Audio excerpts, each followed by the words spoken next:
Bonjour à tous, je suis Jean-Baptiste Lotier et bienvenue dans Tech in Sport, un podcast Alliancy, médias numériques et business. Performance sportive, cybersécurité des événements, data, intelligence artificielle. Dans ce podcast, nous allons décrypter tous les impacts du numérique sur le monde du sport, avec en ligne de mire les JO de Paris 2024. Alors aujourd'hui, nous allons parler de la cybersécurité des JO de Paris 2024. Donc pour ça, on est avec Benoît Delpierre. Bonjour Benoît. Bonjour Jean-Baptiste. Alors vous êtes responsable technologique pour Paris 2024 chez Eviden et donc vous allez gérer la cybersécurité des Jeux Olympiques.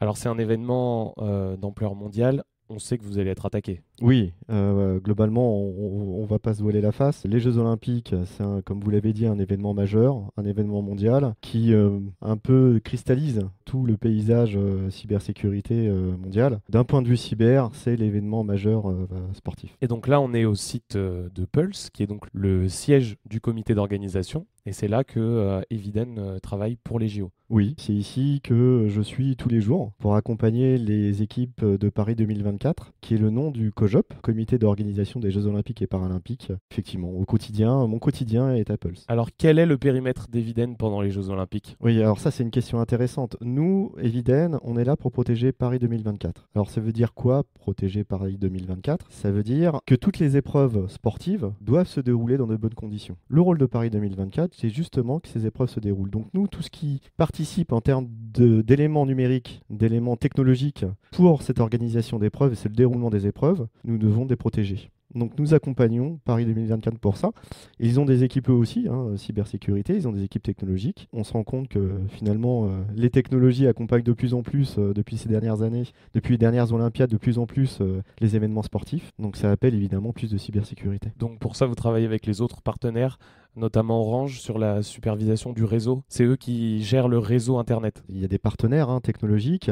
Orange, c'est la partie réseau. Et Cisco, c'est notre partenaire technologique d'un point de vue cybersécurité. Et puis Eviden, nous, on est là pour délivrer les services de cybersécurité sur ces technologies. Alors vous disiez pour sécuriser les Jeux Olympiques. Alors certains sites, pas tous les sites. Oui, ça aussi, encore une fois, dans la cyber, c'est important de bien délimiter notre rôle et notre territoire d'action. Il y a un objectif derrière tout ça. Tout le monde doit savoir ce qu'il doit faire. Il y a certains sites qui étaient déjà existants. On peut parler des arénas, on peut parler aussi de Roland-Garros. Tous ces sites déjà existants, ils avaient déjà des systèmes informatiques. Ils avaient déjà aussi leurs fournisseurs de cybersécurité. Notre rôle n'est pas de venir leur apprendre comment faire leur métier en termes de cyber, d'un point de vue technologique, puisque ils existent déjà, ils opèrent déjà. Notre rôle, c'est plutôt de s'interfacer avec eux. Ça ne veut pas dire qu'on s'en occupe pas du tout. Ça veut dire qu'on travaille en collaboration, qu'on vérifie qu'ils aient un niveau d'exigence cyber à niveau, et puis qu'on puisse collaborer en termes d'échange, en termes de collaboration, encore une fois, en termes d'équipe, d'un point de vue cybersécurité. Mais d'un point de vue technologique, c'est quand même eux qui délivrent leur cyber. Alors, il y a quels sites sur lesquels vous travaillez ? On peut parler de Pulse. Pulse, c'est un site Le olympique. siège, donc là où on est. Le siège, c'est qu'aussi considéré comme un site olympique. Il y a des nouveaux sites qui vont être créés, notamment à côté du château de Versailles. Ça va être un nouveau site. Il y a des organisations d'événementiels qui vont s'occuper aussi de délivrer ces sites. Nous, il faudra installer des nouvelles technologies. Atos va aussi déployer, même sur les sites existants, des technologies, des systèmes, notamment pour tout ce qui est chronométrage, organisationnel. Nous devons protéger ces systèmes qui seront apportés sur site. Encore une fois, l'idée n'est pas de se dire, nous, on s'occupe pas du tout des sites. La partie technologique des sites qui étaient déjà existantes, on les laisse à chacun des sites s'en occuper. Les nouvelles applications qui seront amenées dans le cadre des épreuves, là, c'est notre rôle de les sécuriser. Alors, vous parliez du bon déroulement des compétitions. L'objectif, c'est quand même qu'on ne rejoue pas le 100 mètres, par exemple. Oui, ou qu'on fasse pas trop de tours de piste. Oui, voilà. Et il y a aussi un aspect de diffusion qui doit être maintenu. La billetterie aussi. Alors, d'un point de vue cyber, c'est intéressant. Une épreuve sportive, souvent, on se dit, oui, mais alors c'est quoi ? C'est juste quelqu'un qui est avec un chronomètre dans la main et un sportif qui court. Non, c'est plus tout à fait ça, en fait, dans un événement comme les Jeux Olympiques. D'abord, il faut que les athlètes arrivent sur les sites. Et les athlètes, ils rentrent pas sur les sites comme ça, il faut qu'ils aient des accréditations. Donc il faut gérer ces accréditations, il faut les sécuriser. Et puis une fois qu'ils arrivent sur un site, il faut que les épreuves soient chronométrées. Les chronomètres, encore une fois, ça fait bien longtemps qu'on n'a plus le chronomètre dans la main. Tout ça, c'est numérique. Les diffusions d'images, il faut que les téléspectateurs puissent accéder aux images, puisse voir les images des épreuves. On ne peut pas imaginer une finale de 100 mètres sans que le monde entier puisse accéder aux images. Il faut que les spectateurs sur site arrivent dans de bonnes conditions, donc il faut qu'ils accèdent au site, et pour ça il faut qu'ils passent une billetterie. Les journalistes qui sont sur place, les journalistes, il faut qu'ils accèdent aussi à des équipements réseau, parce qu'ils veulent pouvoir diffuser des images potentiellement de leur téléphone ou de leur appareil photo. Donc tous ces systèmes participent à la bonne réalisation dans de bonnes conditions des épreuves sportives. Et c'est intéressant parce que, encore une fois, c'est ce que j'ai dit au départ, on se rend compte que de plus en plus c'est numérique, c'est supporté par des applications digitales, et du coup digital veut dire cyber. Alors quel type de menace plane sur les Jeux Olympiques? Alors ça, on est plutôt à l'aise là-dessus, puisque finalement c'est un événement tellement majeur que ça va un peu cristalliser, comme j'ai dit au départ, toutes les menaces existantes. Alors on peut tout à fait imaginer qu'on est sur des menaces étatiques. La géopolitique actuelle, on se rend bien compte que non seulement c'est les Jeux Olympiques, mais en plus ça se passe en France. Donc évidemment, le contexte géopolitique, la position de la France sur Dans certains conflits, fait que bon, ça augmente peut-être un petit peu le risque cyber. Maintenant, on parle de menaces étatiques, on parle de groupes d'activistes, et puis on parle de menaces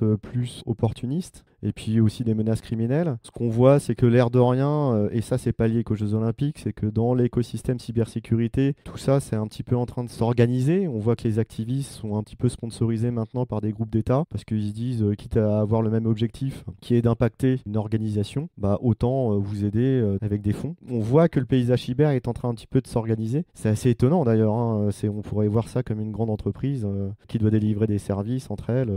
C'est plutôt impressionnant. Oui, ça collabore un peu. Ça collabore un peu, oui, c'est ce qu'on se rend compte. Mais encore une fois, c'est pas lié au JO, c'est lié au contexte cyber à l'heure actuelle. On se rend compte que tout ça, ça s'organise un petit peu. Donc par contre, l'écosystème de la menace, je pense qu'on aura le droit un peu à tout ce qui existe. Oui, il est assez large.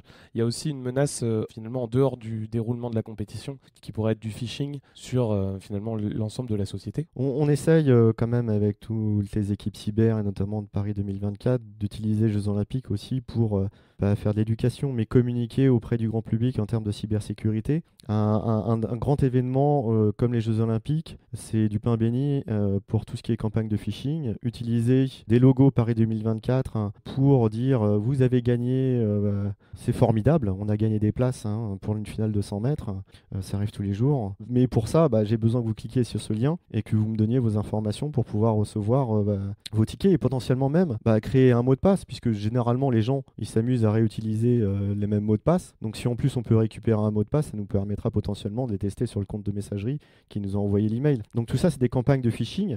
On veut, dans l'écosystème, dans le paysage cyber, essayer d'utiliser les jeux pour aussi communiquer auprès du grand public en disant faites attention, rien ne tombe du ciel. Quand vous recevez un mail qui vous fait gagner quelque chose de formidable, c'est rarement le cas. Donc soyez précautionneux. Les campagnes de phishing ont déjà commencé sur le paysage en France. Donc ça touche le grand public. Encore une fois, nous, Eviden, on fait de la sensibilisation. Évidemment, on ne peut pas être derrière tout le monde pour les protéger. Et alors, le risque qu'un attaquant vienne s'insérer dans un système, trouve une faille, dorme, et finalement, le jour voulu, actionne une action qui a des conséquences sur le déroulement de la compétition. Comment vous prévoyez ça? Oui, alors ça, vous imaginez bien que on le sait que ça peut arriver. Que ça peut arriver, oui. Et du coup, on se prépare, on fait, alors j'utilise des termes un peu anglais, c'est un peu avec l'habitude, on dit des compromise assessment, des états de compromission. Donc on utilise des équipes qui vont fouiller très loin dans les systèmes et pour faire un état à un instant T. Alors un instant T, c'est pas à la minute, ça dure assez longtemps, pour chercher si potentiellement on aurait pu être compromis sur la durée et qu'il y ait un attaquant qui serait en train de dormir dans un coin en attendant que l'épreuve arrive. Donc nous on le sait et on cherche. Donc on fait de compromis. Et alors on cherche jusqu'où? On cherche jusque dans les ordinateurs des collaborateurs. On cherche très loin. Le compromise assessment est là pour chercher les signaux faibles. Donc on va très loin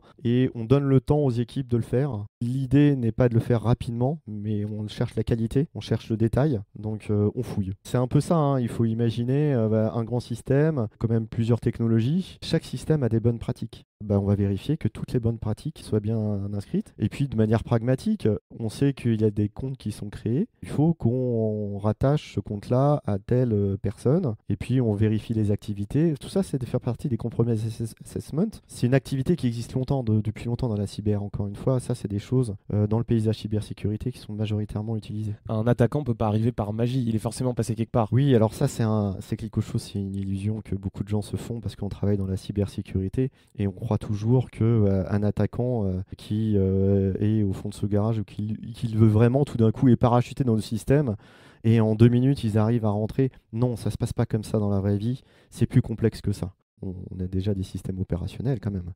On est déjà en opération, donc déjà, il faut qu'il passe de nombreuses barrières. On n'attend pas que le gars rentre. Et en fait, tout ça, c'est de la technologie. Nous, on a des experts, des ingénieurs qui sont là pour vérifier ça. Encore une fois, on n'est pas dans un film.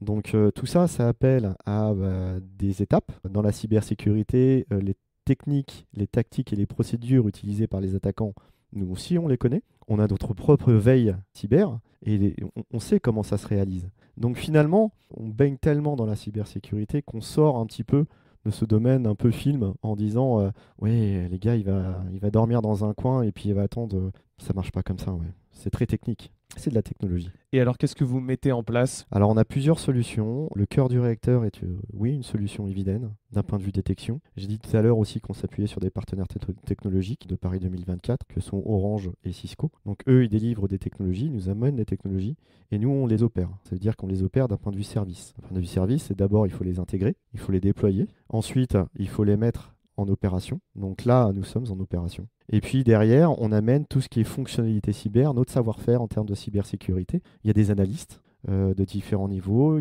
différents types d'analystes qui viennent justement délivrer des services sur ces technologies. Et ensuite, il y a beaucoup de collaboration. Alors, collaboration avec les partenaires de Paris 2024, vous le disiez. Collaboration aussi avec l'ANSSI, qui est l'agence de cybersécurité de l'État. Ouais. La collaboration, c'est un axe qu'on a mis très vite avec l'aide de Paris 2024. Encore une fois, chacun son périmètre. Nous, notre périmètre, c'est le COJOP. Le périmètre, l'État, c'est pas notre périmètre. Là. En tout cas, c'est dans notre organisation Paris, c'est pas mon périmètre. L'ANSSI est là pour nous aider justement à faire ce relais avec le service de l'État. Et inversement, si l'ANSSI a des informations importantes qui viendraient de l'environnement de l'État ou même d'autres entreprises, parce que l'ANSSI reçoit des informations des autres entreprises, c'est l'Agence nationale de cybersécurité, de sécurité des systèmes d'information. Donc, ils reçoivent des informations quand il y a des attaques, et donc il y a un relais de l'ANSSI vers nous, parce que c'est des éléments techniques, ça s'appelle des observables. Donc quand l'ANSSI ou nous, on est en capacité d'alimenter l'écosystème cyber en France, parce qu'on parle d'écosystème ou d'équipe cyber. Moi, j'aime bien, dans le contexte sportif, parler d'équipe cyber. C'est la collaboration et on s'échange ces éléments techniques qui permettent de se mettre en capacité de détecter des nouvelles attaques. Et vous avez aussi mis en place une Threat Intelligence Platform. La Threat Intelligence est un élément très important pour nous. Il faut savoir que quand on a construit, on parle de Security by Design, mais ça c'est le cas puisqu'on a développé la cyber en même temps que le système d'information de Paris 2024. Ça fait 5 ans, même un peu plus. Le paysage cyber d'il y a 5 ans, c'est pas le paysage cyber de maintenant. Et on voit que ça change même de semaine en semaine, de mois en mois. Donc il faut s'adapter. Et pour s'adapter, la Cyber Threat Intelligence est un élément important parce que ça permet en temps réel, de vérifier quel est le niveau des attaquants et de récupérer aussi leurs techniques et de récupérer ce qu'on dit des indices de compromission que j'évoquais notamment au travers de l'ANSSI. Tous ces indices de compromission, nous les centralise, qui nous permet aussi de diffuser un écosystème sélectionné, choisi, de partenaires qui délivrent des services ou des opérations pour les épreuves sportives. Et ça nous permet justement de se mettre tous à un niveau de détection cyber, de protection assez important et en temps réel. Le temps réel, c'est un élément important pour nous dans le cadre des événements sportifs. Alors pour vérifier que tout fonctionne bien, que vous êtes prêt, que ce que vous mettez en place peut être efficace, comment on vérifie tout ça? On est comme des sportifs. Nous, on s'entraîne. C'est comme une équipe de foot. On a besoin de s'entraîner tous ensemble, connaître sa position sur le terrain. J'en ai beaucoup parlé en termes de périmètre. Il y a différents types d'entraînement. Il y a nos propres entraînements. Dans la cyber, on parle souvent de red teaming. Donc, c'est des équipes choisies qui viennent nous tester. Ils réalisent des attaques et puis nous, on est là pour les détecter. Donc c'est un jeu un petit peu entre les attaquants et les défenseurs. Des hackers éthiques. Oui, c'est des hackers éthiques. Alors c'est plus que des hackers éthiques parce que dans les hackers éthiques, ça fait plus écho à du bug bounty finalement. C'est des hackers éthiques qu'on prendrait à l'extérieur. Le red teaming, c'est vraiment des sociétés qui sont vraiment pour ça, qui sont spécialisées pour ça. Et puis on a aussi des entraînements.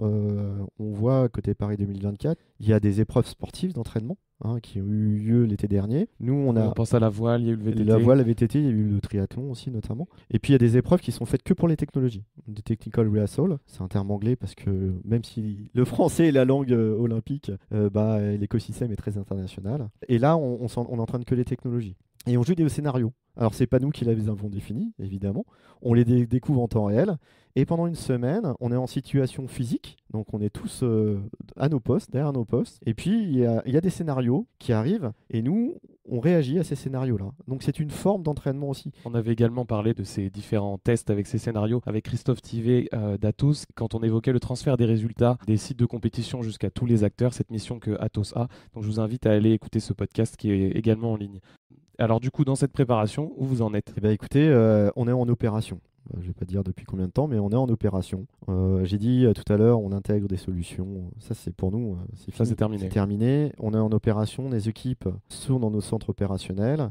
Quand on fait des scénarios d'entraînement, c'est nos équipes opérationnelles qui sont là, qui vont opérer les Jeux Olympiques. Ça ne nous empêche pas de s'adapter, parce que c'est un système mouvant.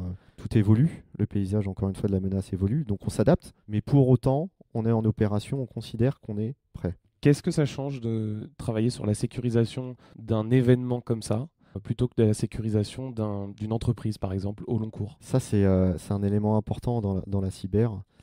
Souvent, dans la cybersécurité, d'une certaine manière, on a le temps. Qu'on fasse de la cybersécurité pour des clients, qu'on fasse de la cybersécurité en interne, c'est des projets qui sont généralement pluriannuels. On est sur des projets d'intégration qui durent 6 mois. Et puis derrière, on monte en charge et puis on délivre des solutions cyber sur plusieurs années. Là, c'est complètement différent. Parce que finalement, on se rend compte que les Jeux Olympiques, c'est une trentaine de jours, un peu moins de 30 jours, olympiques et paralympiques. Et puis le délai n'est pas pareil. Le délai, on parle pas, on n'aura pas le temps de prendre un mois pour se demander ce qu'il faut faire, réagir à des incidents. Nous, on est en temps réel. Donc, on a monté nos systèmes cyber pour fonctionner en temps réel. Et on s'entraîne justement, d'un point de vue analyste, d'un point de vue équipe de réponse, d'un point de vue équipe cyber, à travailler en temps réel. C'est un paradigme qui est un peu différent. En tout cas, moi, de ma propre expérience, c'est un peu différent. L'événementiel d'un point de vue cyber est quelque chose de très enrichissant. Parce que ce niveau de timing, de tempo est vraiment quelque chose de différent. Ouais. Vous parliez du fait que la cybersécurité il y a 5 ans était différente d'aujourd'hui, Ouais. les technologies aussi. Aujourd'hui, il y a l'intelligence artificielle. Comment vous l'utilisez, cette intelligence artificielle ? Encore une fois, je dis toujours, on n'est pas dans Matrix ou même c'est pas Skynet, quoi. Oui, c'est pas de la science-fiction. Donc, on vient supporter nos analystes avec de l'intelligence artificielle. Pourquoi ? Parce que, comme j'ai dit, il y a ce niveau, cette notion de temps. Il y a une activité qu'on réalise dans les Security Operations Center, c'est la chasse à la menace, le threat hunting, où on a nos analystes qui viennent chercher un petit peu dans les consoles pour voir s'il y a eu des signaux, et ça ne serait pas forcément remonté dans notre console centrale. On n'a pas trop le temps de passer, on va dire, à se connecter sur toutes les consoles. On centralise énormément de volumétrie de données venant des différentes solutions cyber. Et pour détecter des signaux faibles, justement de compromission, on s'appuie sur des algorithmes d'intelligence artificielle. On n'est pas dans la magie, on vient pour renforcer nos capacités d'analyse. Mais c'est un élément important parce que, encore une fois, la volumétrie de données est assez importante. Alors là, on va faire un saut dans le futur et se projeter dans quelques années. Comment vous imaginez que la technologie va pouvoir aider à l'organisation de ce type d'événements sur le plan cyber, notamment avec l'évolution de l'intelligence artificielle ? Encore une fois, un petit parallèle avec les événements sportifs.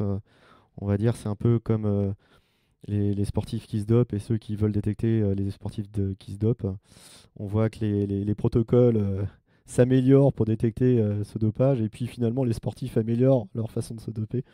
Nous, c'est un peu pareil, on va s'améliorer grâce à l'intelligence artificielle en termes de détection. Et puis, les attaquants vont améliorer leur technique d'attaque en intelligence artificielle. Ça va être une course permanente. Souvent, on se dit on va entraîner nos algos de détection avec des algos d'attaque. Donc finalement, c'est l'IA qui va s'entraîner. On voit qu'il y a une vraie accélération de l'intelligence artificielle dans la cybersécurité, même si on n'est pas au niveau qu'on espérait tous d'un point de vue cyber. Moi, je veux être vraiment pragmatique. On voit qu'il y a une accélération de ce point de vue, de ce point de vue-là. Et ensuite, je pense qu'il va y avoir une vraie consolidation des solutions cyber. À l'heure actuelle, on a beaucoup de solutions. Nous, notre travail, ça a été d'éviter de se retrouver dans Star Wars, dans le Faucon Millennium, avec toutes les lumières qui s'allument devant nous, parce qu'on ne sait pas quoi faire derrière. Donc on a essayé d'être très pragmatique et éviter de se retrouver avec un écosystème cyber important. Je pense que de plus en plus, ce qu'on voit, c'est que l'écosystème des solutions cyber se consolide. Donc les services vont aussi se consolider derrière. Trop de solutions, finalement, noient un petit peu la détection. Plus il y a de solutions, plus il y a potentiellement de risques pour... De louper quelque chose. Et puis derrière, on va collecter, on se dit, oui, mais on va tout collecter, on va mettre de l'IA, mais on aura fait une partie du chemin. Donc je pense que la direction qu'on voit, c'est la consolidation de l'écosystème d'un point de vue techno et service, et puis l'apport de l'IA, mais l'apport de l'IA dans les deux sens. Voyons ce que ça va donner dans un an. On se reverra peut-être pour les prochaines Olympiades. Ça sera intéressant. Ça sera intéressant. C'est vrai que l'IA aura forcément encore augmenté ses capacités d'ici là. Eh ben, merci Benoît de nous avoir un peu présenté la sécurisation, la cybersécurisation des Jeux Olympiques de Paris 2024. Merci beaucoup Jean-Baptiste de m'avoir accueilli. Et merci à vous de nous avoir écoutés. N'hésitez pas à liker et vous abonner sur toutes les plateformes pour ne manquer aucun épisode. Et on se retrouve très vite avec un nouvel invité pour décrypter la montée en puissance de la tech dans le monde du sport.